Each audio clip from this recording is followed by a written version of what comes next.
சரி, இன்னொரு ஒருத்தன் வரான். ஒருத்தன் வந்து அவன் நாஸ்திகன், கடவுள்லாம் ஒன்றும் கிடையாது, கடவுள்னு ஒன்று கிடையவே கிடையாது, இதெல்லாம் சும்மா, கடவுள்னு ஒன்று இருக்கவே முடியாது, அதனால் இந்த கடவுள் நம்பிக்கையிலேருந்துலாம் நீ வெளியில் வந்துடு, நீயும் கடவுள் இல்லைன்னு என்ன மாதிரி மாறிடு அப்படின்னு சொன்னால் ஒத்துப்பியா? கம்பேரிசன் என்ற ஒன்றை, அந்த ஒப்பிட்டு பார்க்கக்கூடிய அந்த குணாதிசயத்தை குழந்தை பருவத்திலேயே நீ அதுக்கு வந்து விதைச்சிடுற. அது பிற்காலத்தில் எல்லாத்துலேயுமே வந்துடுது இல்லை? இப்போ இது வந்து ப்ரொஃபஷன் ஆயிடுச்சு. ப்ரொஃபஷன் அப்படின்னா வேலை வாய்ப்பை கொடுக்குது. எப்படி? மதம் மாற்றம் தேவையா, மதம் மாற்றம் தேவையில்லையான்னு எந்த கடவுளை கூப்பிட்டா என்னையா? எனக்கு பிஸ்கட் கொடுக்குறான், பால் கொடுக்குறான், என் குழந்தைக்கு புத்தகம் கொடுக்குறான், என் குழந்தைக்கு கல்வி சொல்லி கொடுக்குறான், அந்த குழந்தைகிட்ட எல்லாம் கொடுக்குறோம். மாதம் வாரம் அதுங்களுக்கு ஒரு ரேஷன் கொடுப்பான்.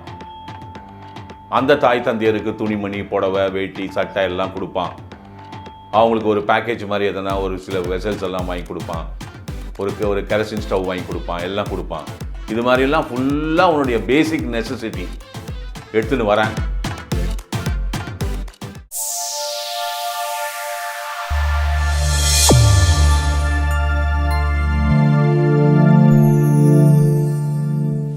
வணக்கம் நேர்களே, டாக்டர் சிக்கி அவரோட யூடியூப் சேனலுக்கு உங்கள் எல்லாரையும் அன்புடன் வரவேற்கிறோம். ஒவ்வொரு எபிசோடும் காரசாரமாக போயிட்டுருக்கு, பயங்கர ஹீட்டட் ஆர்கியூமெண்ட்ஸாக தான் இருக்குது. என்னால் ஒரு சில விஷயங்கள் கண்டிப்பாக அக்ரி பண்ணிக்க முடியல. உடனே அவர் வந்து நீ அக்ரி பண்ணிக்கிட்டா என்ன அப்படின்ற மாதிரிலாம் பேசிட்டு தான் இருக்கார், நீங்களும் பார்த்துட்டு தான் இருக்கீங்க. ஸோ இன்றைக்கும் வந்து ஒரு ஹாட் டாப்பிக்கோடு தான் நம்ம இந்த எபிசோடை ஸ்டார்ட் பண்ண போகிறோம். நிகழ்ச்சிக்கு போகலாம் வாங்க. வணக்கம் சார். வணக்கம் சார். நான் வந்து இப்போது இது நான் இதை ஆஃப்லைனில் சொல்லலை, அதனால தான் இப்போ நான் கேமரா முன்னாடியே சொல்கிறேன். என்ன தெரியுமா சார், நீங்கள் எல்லாத்துக்குமே வந்து உங்களுக்கு இஷ்டம் இருந்தால் நீங்கள் அதை ஃபாலோ பண்ணுங்கள், இல்லைனா ஃபாலோ பண்ணாதீங்க, இது மாதிரிலாம் சொல்லாதீங்க சார். உனக்கு இஷ்டம் இருந்தால் நீ எடுத்துக்கோ, இல்லைனா எடுத்துக்காத சார். நீங்கள் எல்லா எபிசோட்லையும் இது என்னமோ ஒரு ஸ்டாண்டர்டாக ஒரு டயலாக் மாதிரி வச்சுருக்கீங்க சார். அதெல்லாம் தயவுசெய்து சொல்லாதீங்க. நாங்கள் இது வந்து உங்ககிட்ட ஆப்வியஸ்லி சார், உங்களுக்கு இருக்கிற நாலேஜும் உங்களுக்கு இருக்கிற எக்ஸ்பீரியன்ஸும் எங்களுக்கு இல்லை, அதை நீங்கள் ஷேர் பண்ணுறீங்க.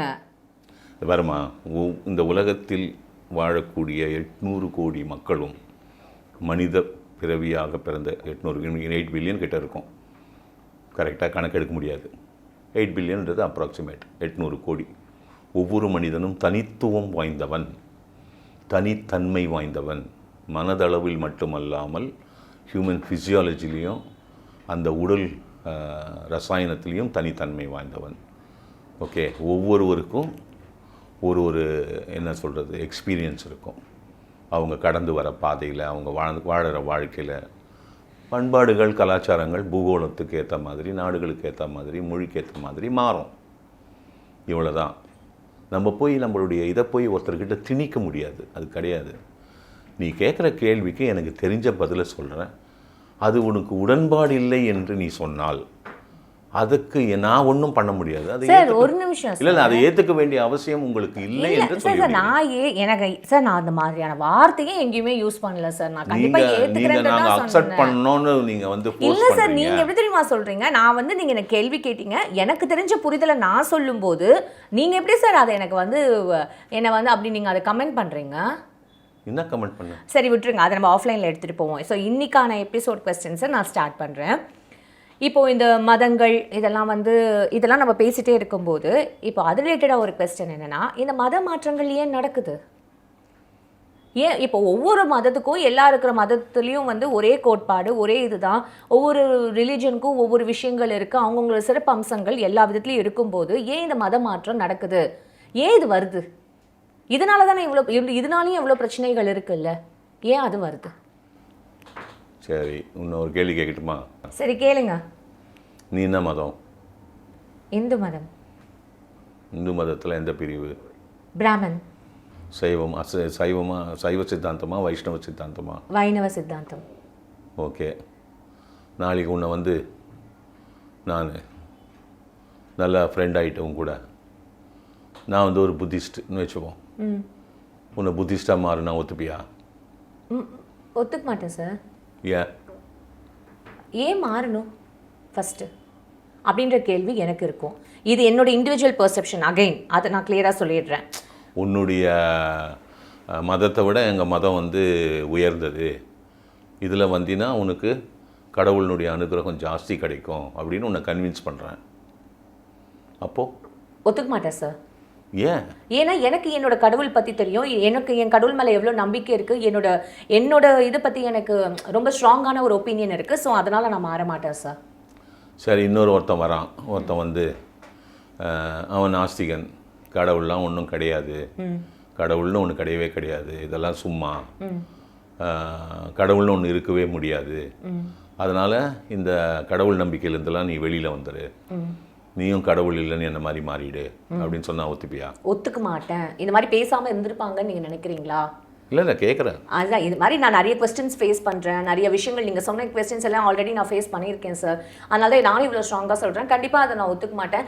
அதுக்கு எனக்கு எப்படி பதில் சொல்லணும், அது இப்போ கேமரா முன்னாடி வேணாம், அதுக்கு நம்ம எப்படி பதில் சொல்லணுன்றது தெரியும், அதுக்கேற்ற மாதிரி நான் சொல்லிட்டு போயிடுவேன் சார். அதாவது where there is money there is கரப்ஷன்மா, புரிஞ்சுக்கினியா? ஓகே. பணம் எங்கே இருக்குதோ அங்கே ஊழல் இருக்கும். இது எல்லாருக்கும் புரியும். புரிஞ்சுதா? மதங்கள் என்பது மனிதனால் உருவாக்கப்பட்டது. மனிதனால் உருவாக்கப்பட்ட மதம் மனிதன் பின்பற்றுவதற்காக. அந்த மதங்கள் அனைத்துமே நற்சிந்தனைகளையும் நற்போதனைகளையும் தான் தெரிவிக்கிறது. அந்த மதத்தில் வந்த மத குருமார்கள் எண்ணற்ற தகவல்களை கோப்புகளாக வழங்கி சென்றிருக்கிறார்கள். ஒரு சமுதாயத்தில் வாழும் மனிதன் எப்படி இருக்க வேண்டும், அது இதுன்னு எல்லாமே கொடுத்துருக்கு. இதெல்லாம் எல்லாருக்கும் தெரிஞ்சது தான். இதில் தெரியாததுக்கு ஒன்றுமே இல்லை. ஒவ்வொரு காலகட்டத்திலையும் வந்து ஒரு மதம் உருவாகிருக்கு. இது ஹிஸ்ட்ரியில் வந்துடும். ஓகேங்களா? அதெல்லாம் உருவாகி இன்றைக்கி எண்ணற்ற மதங்கள் நம்ம உலகத்தில் இருக்குது. அதை பின்பற்றக்கூடிய மனிதர்களின் எண்ணிக்கையும் இருக்குது.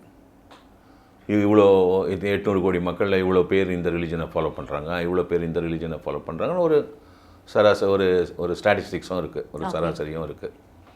ஓகே. இப்போ பணம் வந்துடுது இதில். ஆமாம், பணம் வந்துடுது. இப்போது ரிச்சஸ்ட்டு ரிலீஜியஸ் இன்ஸ்டிடியூஷன் இந்த வேர்ல்டு வந்து வேட்டிகன். ஓகே. போப்பாண்டவர் இருக்கிறார் இல்லையா, அது. இந்த கோயில்கள் இதெல்லாம் வந்து பார்த்தீங்கன்னா அதெல்லாம் உண்டி வச்சுருப்பாங்க, கலெக்ஷன் வரும், எல்லாமே இருக்குது. ரிலீஜியஸ் மடங்கள்லாம் இருக்குது. அவங்க வந்து ட்ரஸ்ட் ஃபார்மேட்டில் வந்து அவங்க ஃபண்ட்ஸ் கலெக்ட் பண்ணுவாங்க. அவங்கெல்லாம் என்னுடைய மதம், அதாவது மனிதனுக்கு ஒன்று தான்மா, கம்பேரிசன், ஒப்பிட்டு பார்ப்பது. அதில் தான் எல்லாமே வருது கட்சியாக. பேசிக் வந்து கம்பேரிசன், ஒப்பிட்டு பார்ப்பது. என் மதம் பெரிதா, உன் மதம் பெரிதா, என் குழந்தை நல்லா படிக்குமா, உன் குழந்தை நல்லா படிக்குமா, அங்கேயே ஆரம்பிச்சிடுதா. என் குழந்தை நல்லா ட்ரெஸ் போடுதா, உன் குழந்தை நல்லா ட்ரெஸ் போடுதா, என் குழந்தை நல்லா ஷூஸ் போடுதா, உன் குழந்தை நல்லா ஷூஸ் போடுதா. ஓகே. என் குழந்தைய வந்து நான் எக்ஸ்பென்சிவ் பென் வாங்கி கொடுப்பேன். இப்படியே இங்கே ஆரம்பத்துலேயே இங்கேயே ஆரம்பிச்சிடுறீங்க நீங்கள். ஓகே. பசங்களை வளர்க்கும் போதே ஆரம்பிச்சிடுறீங்க. நீங்கள் என்ன சொல்கிறீங்க, இதெல்லாம் தப்பாக எடுத்துக்கூடாது. நீ அவள் பாரு என்ன நல்லா படிக்கிறா, எப்போவுமே சென்டம் வாங்கி வரான் மேக்ஸில், அவள் மூத்திரத்தை கொஞ்சம் குடி, இப்படி தானே வளர்க்குறீங்க. புரியுதா? இது நீ கேள்விப்பட்டிருப்ப. எவ்வளோ பேரண்ட்ஸ் சொல்கிறாங்க. என்ன எதுக்கு சொல்ல வரேன் இதன்னா, கம்பேரிசன் என்ற ஒன்றை, அந்த ஒப்பிட்டு பார்க்கக்கூடிய அந்த குணாதிசயத்தை குழந்தை பருவத்திலேயே நீ அதுக்கு வந்து விதைச்சிடுற. அது பிற்காலத்தில் எல்லாத்துலேயுமே வந்துடுது இல்லை. இப்போ இது வந்து ப்ரொஃபஷன் ஆயிடுச்சு. ப்ரொஃபஷன் அப்படின்னா வேலை வாய்ப்பை கொடுக்குது. எப்படி, நீ இவ்வளோ பேரை மதம் மாத்தினா நான் உனக்கு இவ்வளோ பணம் தரேன். ஓடுதே. ஓகே. ஓகே. உன்னை நீ இவ்வளோ பேரை நீ மதம் மாத்தினா நான் உனக்கு இவ்வளோ பணம் தரேன். இது ஒன்று. ரெண்டாவது, என் மதத்தை தழுவக்கூடிய மக்கள் தொகை தான் இந்த உலகத்தில் அதிகமாக இருக்க வேண்டும் என்று ஒரு ரேஸ் ஓடினுக்குது. எப்படி நம்ம ட்ராக்ல பைக் ரேஸு, கார் ரேஸ் ஓட்டுறோம், அந்த மாதிரி. ஓகே. அதுக்கு என்ன ஆகுது, பணம் பெரிய டூலாக வருது. இப்போ இந்தியாவை போன்ற ஒரு உதாரணத்துக்கு சொல்கிற நாடுகளில் பாவர்ட்டி வந்து ரொம்ப ஜாஸ்தி, ஏழ்மை. புரியுதுங்களா? அப்போ என்ன பண்ணுவாங்க அப்படின்னா, அந்த ஏழ்மையை பயன்படுத்தி உன்னை மதம் மாற செய்வார்கள். குழந்தைங்களுக்கு பால் குடிக்கிறது, குழந்தைங்களுக்கு பிஸ்கட்ஸ் கொடுக்கறது, குழந்தைங்களுக்கு வந்து ட்ரெஸ் கொடுக்கறது. உங்கள்கிட்ட அதெல்லாம் பணமே கிடையாது. அதுங்களுக்கு நல்ல சாப்பாடு கொடுக்கறதுக்கோ துணிமணி வாங்கி கொடுக்கறதுக்கோ. நீ ஏதோ ஒரு கூலி வேலைக்கு போவ, ஒரு வேளை சாப்பாட்டுக்கு அந்த பணம் கிடச்சா பெரிய விஷயம். நான் உனக்கு எல்லாம் கொடுக்கும்போது நீ என்ன பண்ணுவ? கரெக்டு தான் சார். மதம் மாறிடுவேன். உன்னை மதம் மாற்றத்துக்கு தான் நான் வரேன்.